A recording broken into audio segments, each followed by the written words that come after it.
Fabián, bienvenido, de verdad un placer que estés con nosotros en el día de hoy. Hola, Liscair, muy buenos días a ti y a todo tu equipo y a las personas que en estos momentos nos están escuchando, y gracias por concederme este espacio para presentar este libro que acabas de anunciar, Si el parrandero supiera decir. Bueno, Fabián, hace mucho tiempo ha venido trabajando en la investigación, en la cultura, pero creo que el haber nacido en Villanueva te da un plus, ¿no? Y ese plus tiene que ver con el mundo vallenato. Hablemos un poco de la historia y cómo ese Fabián, profesional en marketing, comienza a hacer una investigación profunda de la música vallenata. Bueno, vamos a partir de nuestros orígenes. Obviamente me siento orgulloso de ser villanuevero. En mi casa siempre ha sido concurrida, o mi casa materna en Villanueva, pues obviamente mi tío Pompi Rosado es músico, y yo vi desde pequeño, desde muy temprana edad, muchos músicos que llegaron a mi casa, pero nunca me conecté con ningún instrumento musical, pero siempre sí los veía, escuchaba los cuentos. De hecho, tengo una anécdota que a los 6, 7 años me llevaron una caseta de Diomedes Díaz, y la caseta monumental, y yo siempre estaba inquieto con eso, con saber, pero realmente digamos que desde muy niño estaba muy influenciado con la música y con el tema de la parranda. Entonces, el parrandero, precisamente, Supiera de Cifras, nace en una parranda de una pregunta que me hace un buen amigo de Popayán, que cuáles eran las cifras o los datos que me permitían a mí demostrar de que el vallenato efectivamente, o la música vallenata, tenía alguna influencia en nuestra sociedad. Digamos que esa pregunta tiene respuesta hoy en este libro. Entonces me concentré desde entonces, por allá el año 2011, 2010, me concentré en investigar acerca de esa pregunta que me hizo, porque me llamó la atención de que alrededor de la música vallenata existía mucha información, había muchas publicaciones, había muchas biografías alrededor de crónicas, novelas, cuentos, artículos, pero alrededor de los datos no había nada. Y pues como me interesé en ese tema, y comencé a construir esto que se llama hoy Si el parrandero supiera de cifras. Aquí hay algo bastante interesante y lo podríamos traer también a Villanueva, porque mucha gente, incluso cuando quería criticar el Festival Cuna de Acordeones, es ¿qué le ha dejado el Festival Cuna de Acordeones a Villanueva? ¿No? Yo creo que va en relación con eso, Fabián.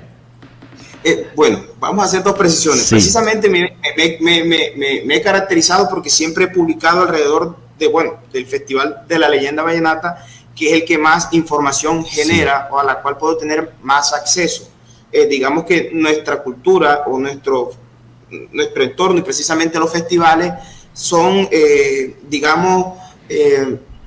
presentan algunas limitaciones en compartir información para ser vista más como crecimiento y no como crítica. Entonces, si hay desinformación, los festivales también entran en ese juego. Pero quiero hacer preciso que el libro se asocia principalmente a un análisis estadístico que hice de 12.846 canciones de vallenato grabadas desde el año 61 al año 2019. Eso me permitió tener 6 décadas de música vallenata grabada, y a eso explicarle las herramientas modernas de analítica de datos y traerlos al lenguaje del data storytelling para poder presentárselo hoy al universo vallenato, a nuestro mundo vallenato, en una serie de capítulos que nos permiten identificar cosas curiosas e ir dándole valor a todo lo que nuestros artistas, y principalmente los villanueveros y los del sur de La Guajira, han construido alrededor de la música vallenata.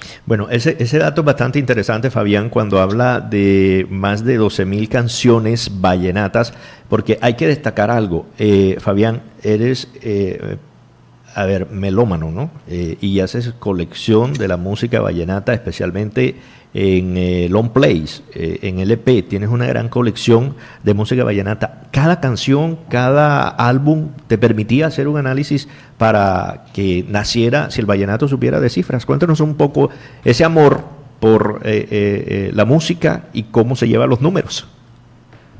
Bueno, primeramente, lo primero que hice fue realizar, la primera pregunta que me hice fue cuál era el número total de canciones que pudo haber grabado Diomedes, Oñate, Entonces comencé como que haciendo los registros, y ya después que tenía la base de datos creada, simplemente comenzar desde la estadística a analizar variables que estaban ahí, y obviamente otras variables que se fueron generando.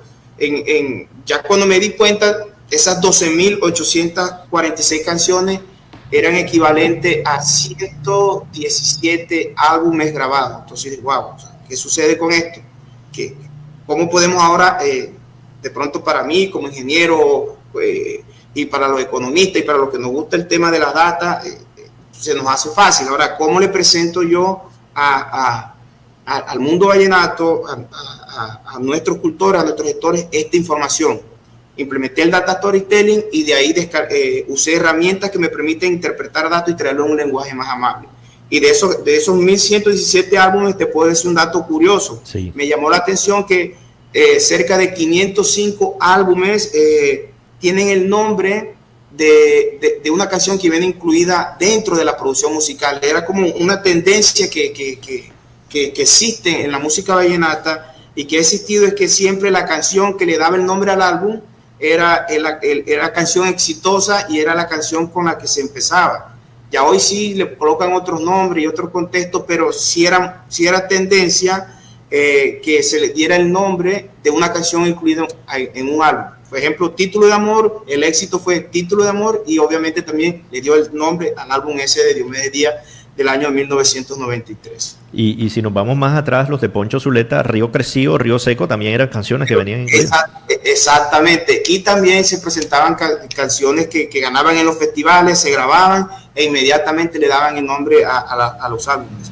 Entonces, por eso hay muchas cosas curiosas que de repente todos sabemos, pero ya el parrandero supiera de cifras, trato de mostrarlas para que todos esos que hoy saben, que hacen parte de lo que yo llamo el lenguaje oral, la tradición oral, que sabemos que en Villanueva hay muchas personas que saben de datos, de fechas, de momentos históricos, pero que están ahí digamos, en ese lenguaje oral, que es rico, que nos sigue enriqueciendo, que es parte de nosotros, pero quise con esto recogerlo y llevar el lenguaje de los datos para que también se fuera reforzando aún más y afianzando eso que hay que trabajar entre todos, que es la preservación y salvaguarda de nuestra cultura y música vallenata. Sobre todo que este libro se convierte en un aporte importante, ¿no?, a esto de la salvaguarda, porque nos estamos quedando en la oralidad, como lo dice. Aquí tenemos personas, y siempre recordamos Cao Mendoza, por ejemplo, que conoce mucho de la música vallenata, pero es comenzar entonces a contarle a la gente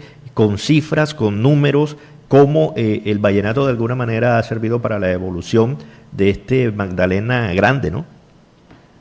Exacto, es cómo poderlo, cómo poder entender aún más el contexto. Hay un dato curioso que yo muestro aquí, o el aporte que yo hago en el libro, que es significativo, es que además de clasificar a los músicos por escuelas, las que ya conocemos, vallenato bajero y vallenato sabanero, esas escuelas que ya fueron definidas por Consuelo Araujo, por otros escritores, también definirlos por los estilos musicales que había ahí: el vallenato de la nueva ola, el vallenato romántico, el vallenato comercial y el vallenato tradicional. Entonces yo dije, bueno, aquí tiene que estar pasando algo, porque cada una de todos estos músicos ya están definidos por escuelas, están definidos por estilos, pero hay algo que a ellos o a todos nos afecta, que es los avances tecnológicos, y por eso yo decidí clasificarlos a ellos de acuerdo a la teoría de Hope, en la que dice que cada cierto tiempo, de unos 20, 25 años, hay generaciones. Entonces, por eso lo clasifiqué como la generación silenciosa, los baby boomers, la generación X, Y y los Z o centennials, que le llaman hoy. Entonces, y clasifiqué a los músicos no de acuerdo a la edad cuando nacieron, sino de acuerdo a la edad cuando comenzaron a generar contenidos. Tanto los cantantes, los compositores, como los acordeoneros, cuándo fue su primera producción musical o cuándo comenzaron a generar ellos contenidos en las generaciones en las que fueron influenciadas. Y cada uno de ellos cómo se vio influenciado por las herramientas o adelantos tecnológicos alrededor de la música que les permiten hoy estar a la vanguardia. No podemos comparar a los músicos de la década del 80, a los millennials, 80, 2000, porque ellos estuvieron sujetos a otros avances tecnológicos. Y hoy los millennials nos preguntamos que por qué la nueva ola va más rápido, por qué no duran los contenidos, etcétera. Pero es que hoy hay 1001 herramientas con las que ellos se pueden apoyar para generar contenidos de música. Ahora, la crítica que si es bueno o malo, ya eso va de acuerdo al gusto de cada usuario. Pero hoy desde un celular, un cantante puede generar alguna pista, alguna estrofa y hacerla viral.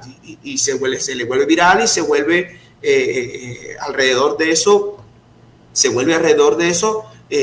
tendencia. Digamos que ya eso se puede hacer. La forma de difundir o de llevar los contenidos se ha mejorado. Mira que hoy es el lanzamiento de cualquier artista y sale a las 12 de la noche y a todos nos llega una cadena a las 12:01 con los 10, 12, 13 temas de su producción musical a través de WhatsApp, y enseguida están en plataforma. Antes nos tocaba esperar, recuerdo allá en Villanueva, nos tocaba esperar que llegara el LP y saliera el cacique. Yo creo que le decían que quedaba ahí al lado de la casita de Palma, Héctor, creo que se llamaba. Exactamente, al lado, ahí en el centro, sí. Exacto, ahí en el centro, al lado de la casita de Palma. De Rubén.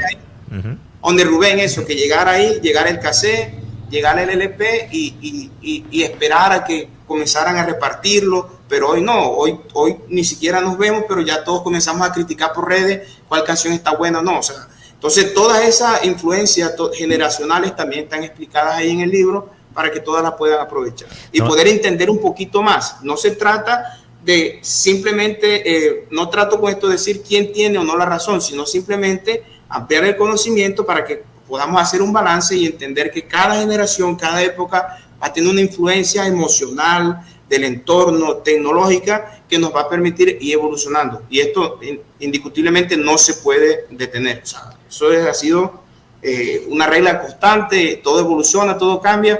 Y bueno, ya los gustos personales en la música, qué escuela te gusta más, qué estilo te gusta más o qué generación te gusta vivir más la música, ya eso sí es de cada quien. Fabián, aquí hay algo muy interesante porque es una pregunta que incluso le hemos hecho en esta tribuna a compositores desde Rosendo Romero, que ha estado con nosotros, hasta RK, Cammerer, y es claro. Cómo se componía antes y, por ejemplo, si escuchamos Mi novia y mi pueblo de Octavio Daza, él se iba para el río, allá se inspiraba y comenzaba a dibujar un paisaje, ¿no? Si recordamos, por ejemplo, a Ayombe, Jorge Celedón decía que Ayombe era un cuadro, cuando definía el cañaguate florecido, amarillo. Y hoy, por ejemplo, lo que sucede con los RK es que van a una tendencia, como lo dices tú, más acelerada. Ya están hablando de los mensajes de WhatsApp, de lo que subiste en Instagram, de lo que posteaste en Facebook. Es decir, son las generaciones las que han marcado, y lo que en este libro cuenta esto, pero no hace críticas, sino que dice, esto ha venido sucediendo y así va la música vallenata con el tiempo y con las generaciones.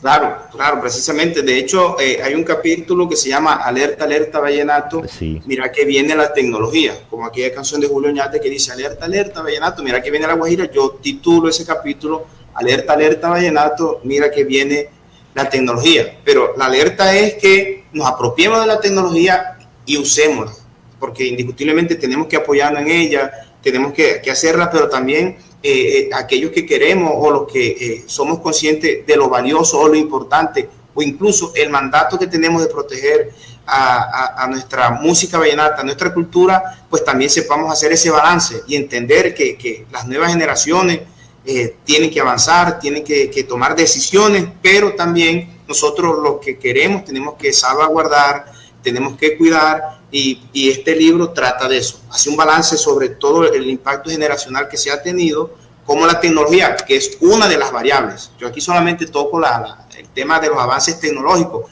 pero tú tienes razón cuando dices que hoy RK compone desde un celular, pero Octavio le tocaba irse para el río con la guitarra, su ecosistema o su atmósfera era el pájaro, el sonido del río, el viento, las flores.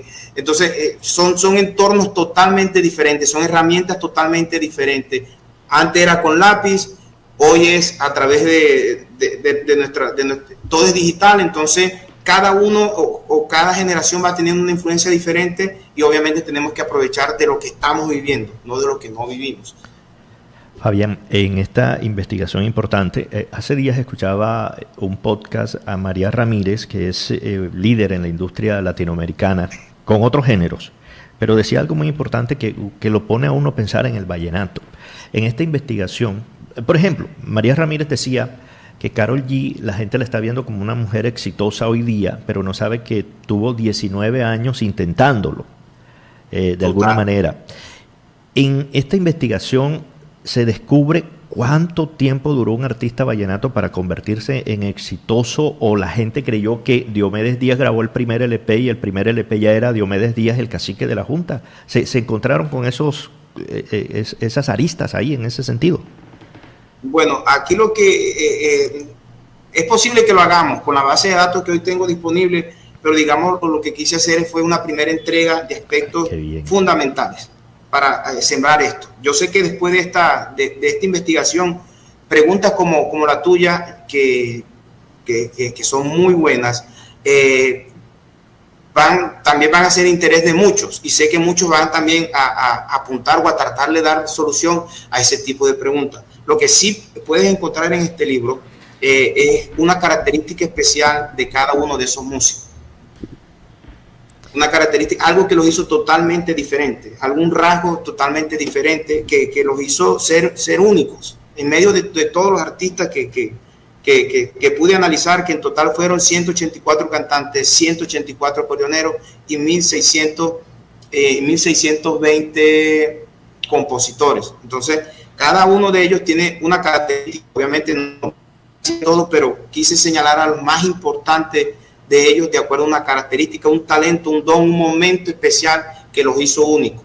Entonces, para de pronto hacer un recorrido o para tener una aproximación a esa pregunta que acabas de hacer, tomemos el caso específico de Jorge Oñate. Sí. Como todos sabemos, Jorge Oñate, Poncho Zuleta, antes de ser oficiales, ellos canta Emilio Oviedo, toca Emilio Oviedo, canta Jorge Oñate o cantante invitado. Entonces a ellos les tocó, antes de ser principales en sus agrupaciones, les tocó ser, el rol inverso a lo que hoy es el cantante, le tocaba ser ellos en ese entonces. Pero antes de Jorge Oñate, antes de que hoy todos reconozcan a Jorge Oñate de primera, como aquel que fue el primero en que comenzó a cantar en las agrupaciones.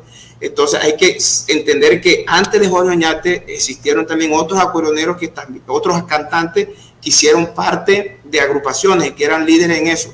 Lo importante de Jorge Oñate es que Oñate fue la figura disruptiva, o sea, él fue el punto de inflexión.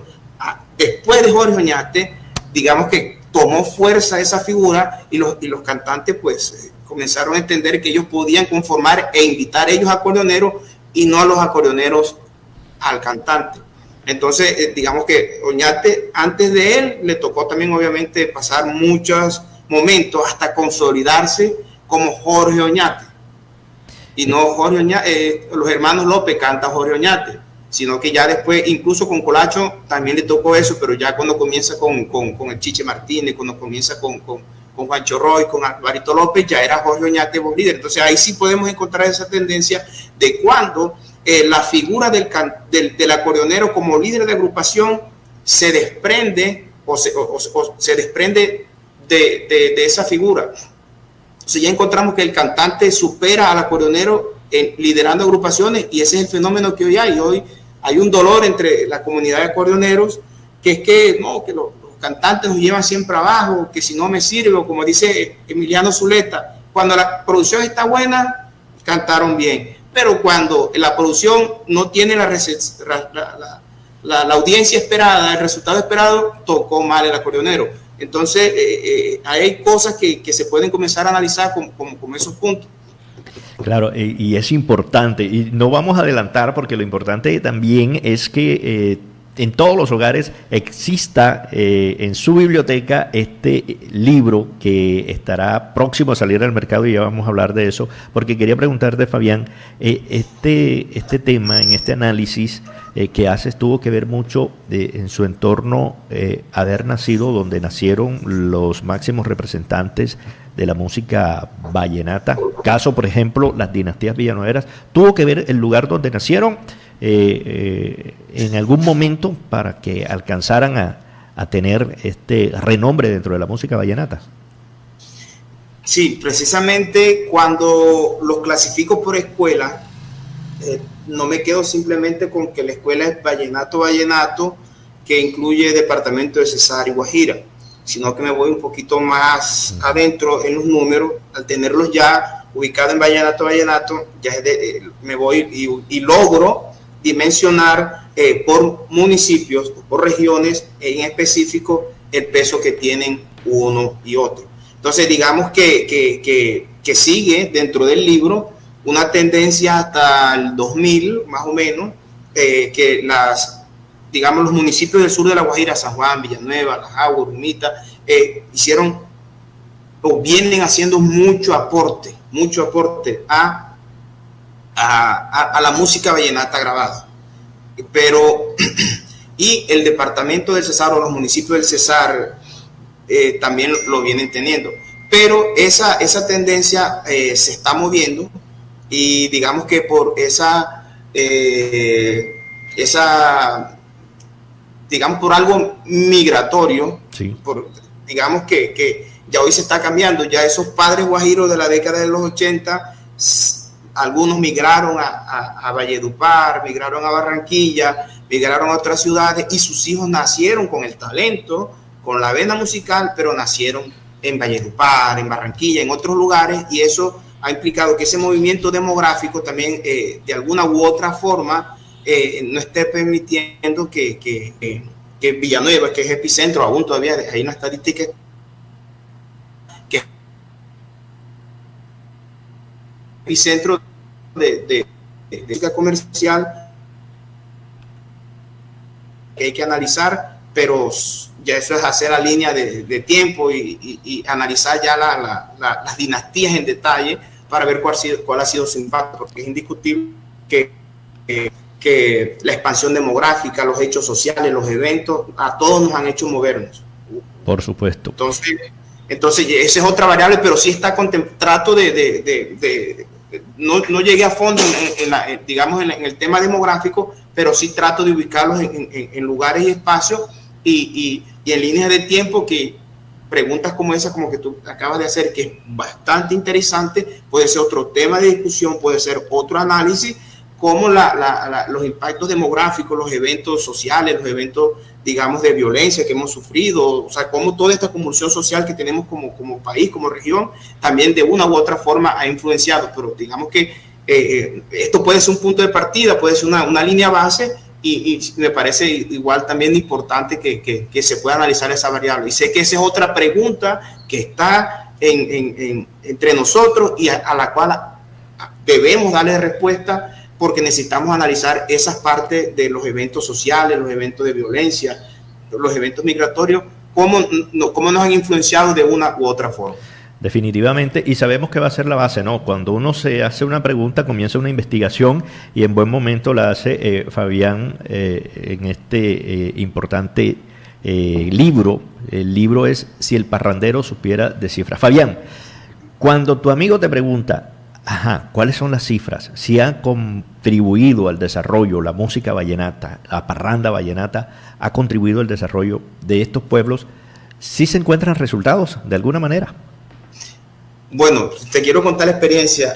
Cuando él me pregunta, a mí me pareció como que impertinente, ¿no? Desafiante, ¿no?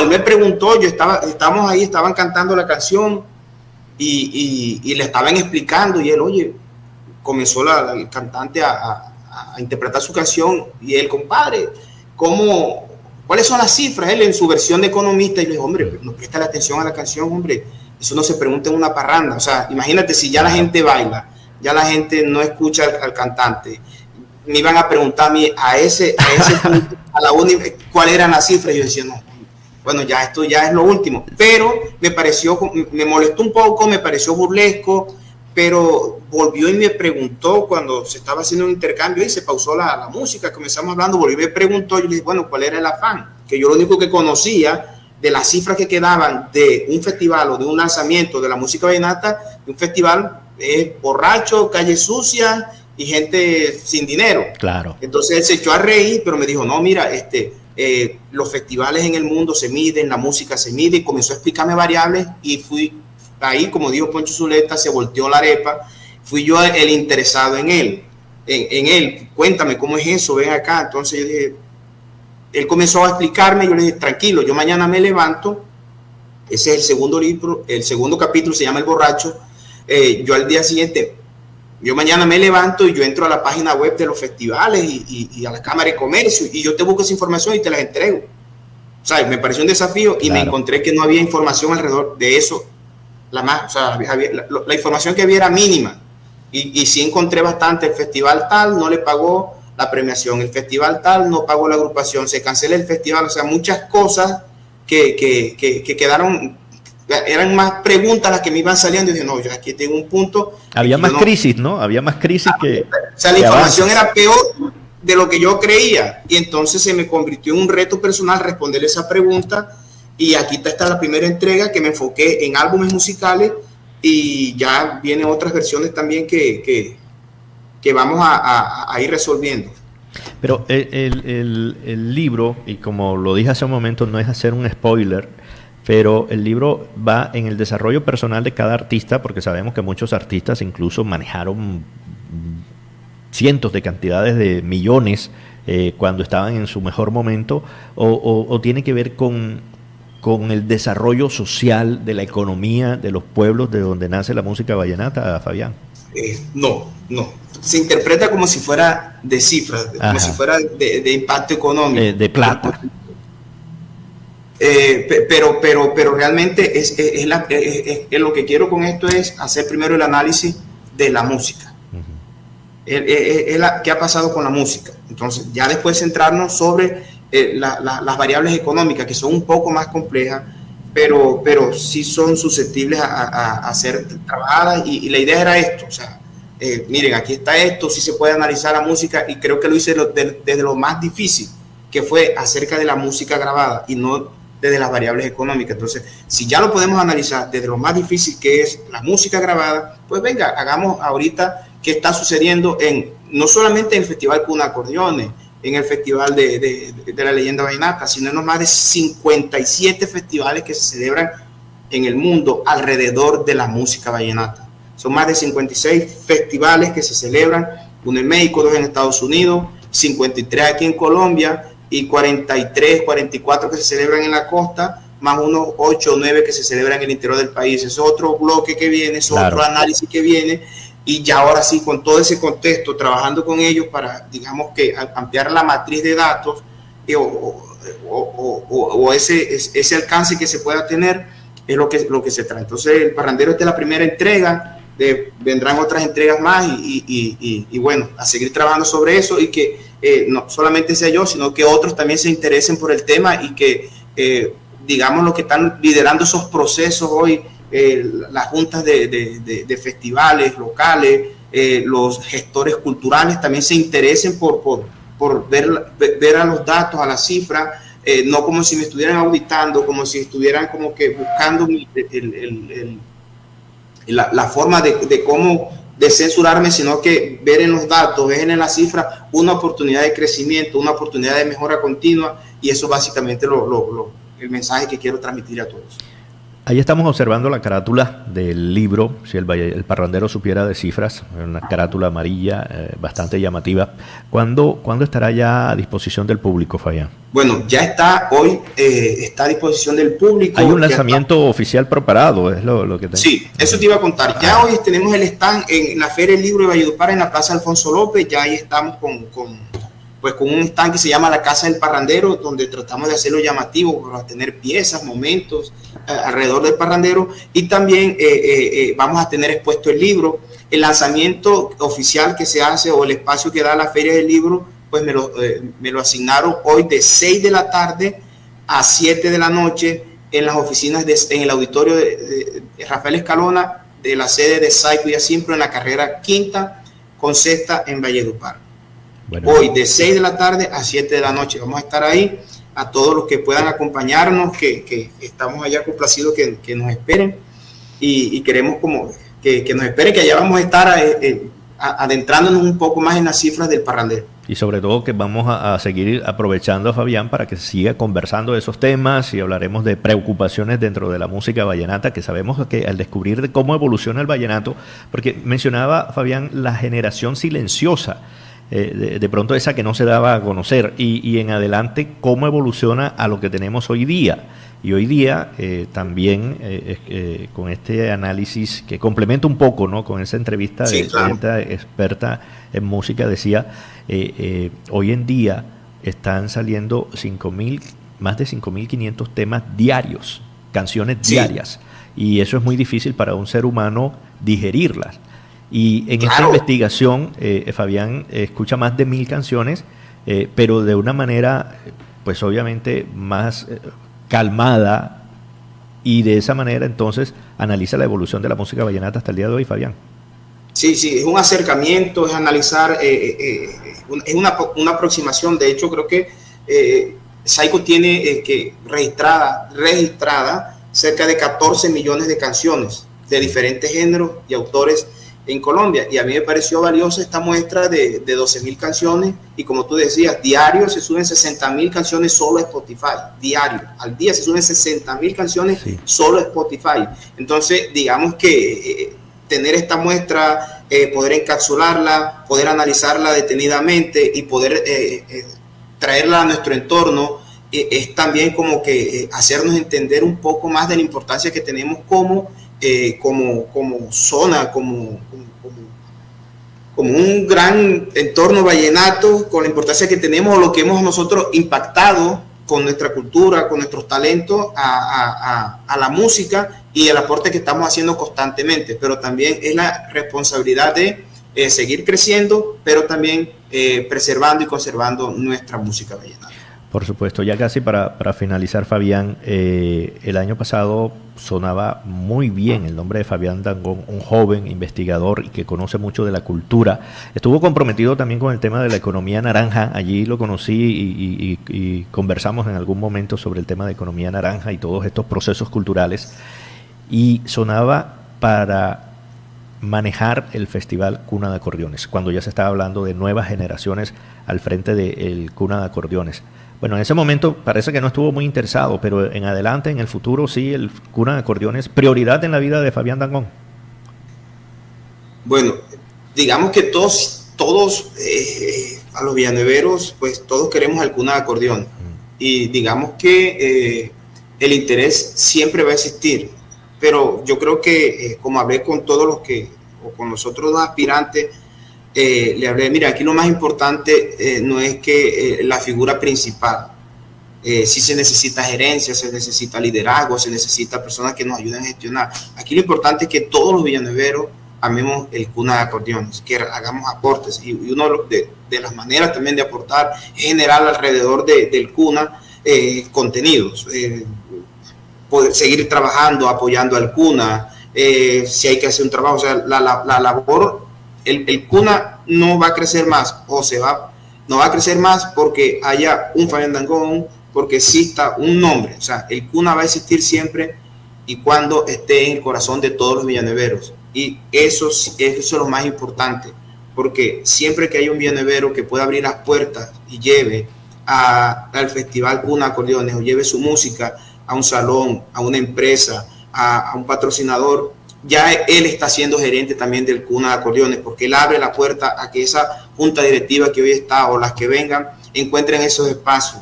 Y entonces eso es lo que tenemos que realmente hacer, que todos los villanueveros nos sintamos presidentes, fiscales, gerentes, digamos, logísticos del festival, que a todos nos duela. Entonces eso es lo más importante. Si a todos nos duele, la figura de liderazgo que está ahí, obvio, sí, tiene que ser de las más altas calidades y cualidades, como hoy las personas que están ahí lo están conformando. Entonces las personas que vengan, las que la conformen esa junta, tienen que ser conscientes de que tenemos que hacer empatía con el pueblo, con el villanuevero y con todos aquellos que queremos nuestra música vallenata y pues obviamente nuestros orígenes de Cuna de Acordeones. Claro, y este libro es un documento, es un insumo muy importante para eso, y lo sabemos que es así. Éxitos en el lanzamiento esta tarde, Fabián, y te esperamos pronto en Villanueva para que también organicen el lanzamiento aquí en Villanueva, ¿no? Con gusto, sé que voy a estar allá y vamos a organizar ese tema, y si tú estás ahí acompañándonos y con Claro. el medio y con todo, también lo organizamos, sería súper bueno. Fabián, Gracias, un Alfredo. abrazo, muchas gracias.